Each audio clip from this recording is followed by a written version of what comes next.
the end of that, so. We are so grateful you're all here. If you've missed the ice cream, it will be out again at the end of the reading. Just the next portion is the open mic, which we're really excited for. We have a few people signed up. If you feel the urge to sign up as you hear people reading, please sign up. Yeah, on that table on the end over there. And our very first reader, as was featured, is one of the ice cream socialists. I think it was a couple of months back, right? All my days are bleeding together. So you're probably very familiar with her already, but please welcome to the stage Rachel Elliott.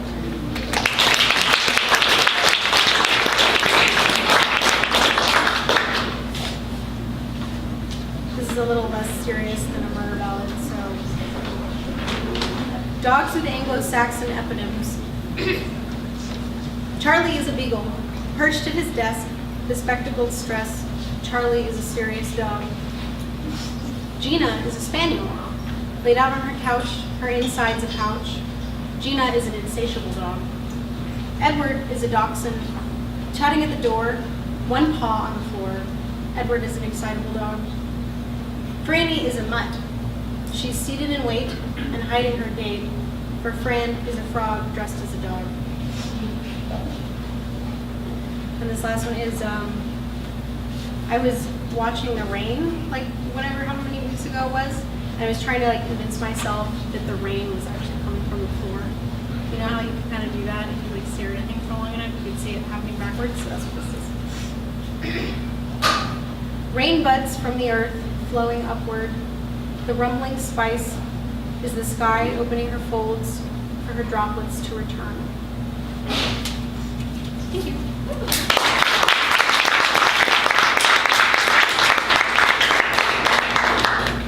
Joe, you can shut off the camera for this next one. Joe, you can shut off the camera for this next one. Marty, Lloyd, Woldman. There you are.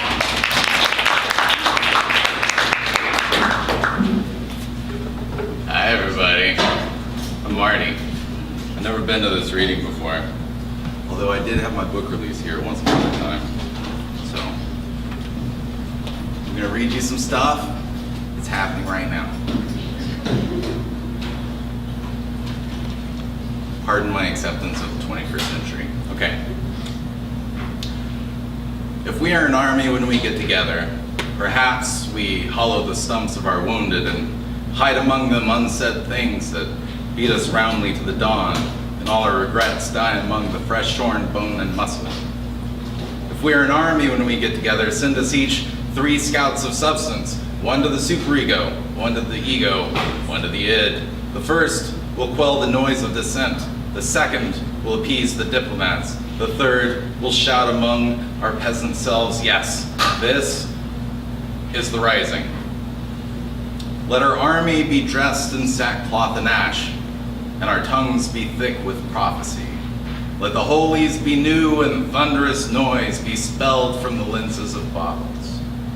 We are an army when we get together, then let us be patient in chaos, listening to the guidance of night's undulations, making treaties with the ghosts we impart, because no incursion is ever worth noise if it's done without dancing and silence.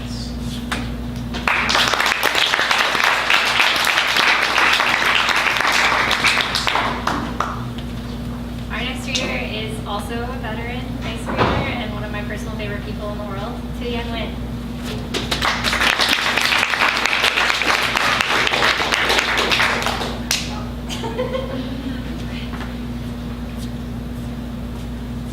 Hello. Hi.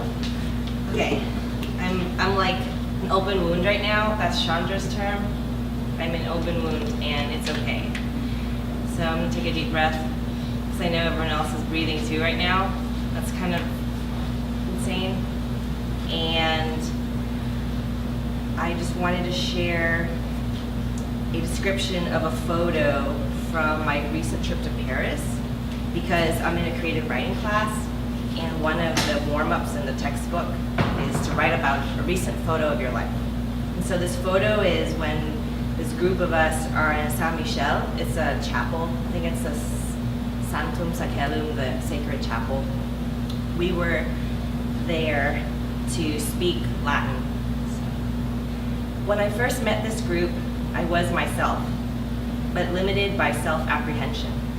I was limited because I was feeling guilty, but empowered by wearing makeup every day, a habit institutionalized into my habitus as a daily necessity, to leave the house, to get anything done, a lovely ritual of compulsion for the sake of negotiating my image within the wider world outside my home, on a busy street, in a quiet suburb in Austin, Texas. The makeup I wore at the Thai restaurant where I still work as a server, I brought with me to Paris, France. I brought winter clothes, lots of sweaters and dresses for layering in a cold, but not as cold as it had been, winter in Paris. I was there to learn how to speak Latin with others with the same vision for themselves. Part of the program was a lot of site visits, low-key and loca. I'm not sure which is which, but there's a physical place where you stand and are. The other is a place in a literary text where authors quote each other, reference one another in their own works. This is a community imagined and rebuilt, reconstructed, designed for body and mind.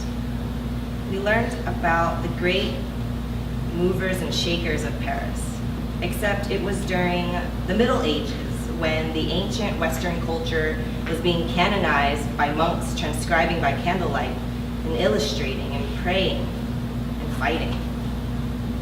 We learned about the rise of the college, the first student protests, the first school board decrees designed to protect those students.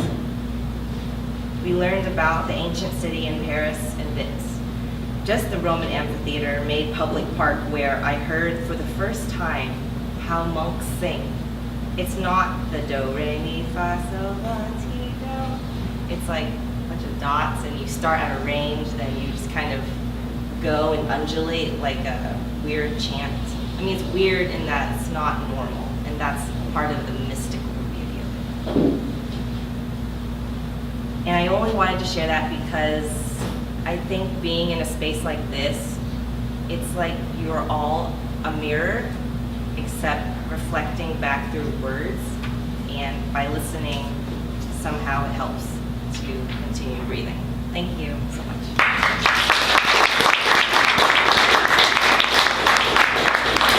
And then we have 2 more open micers before we head into our featured readers tonight. And next up we have Heather.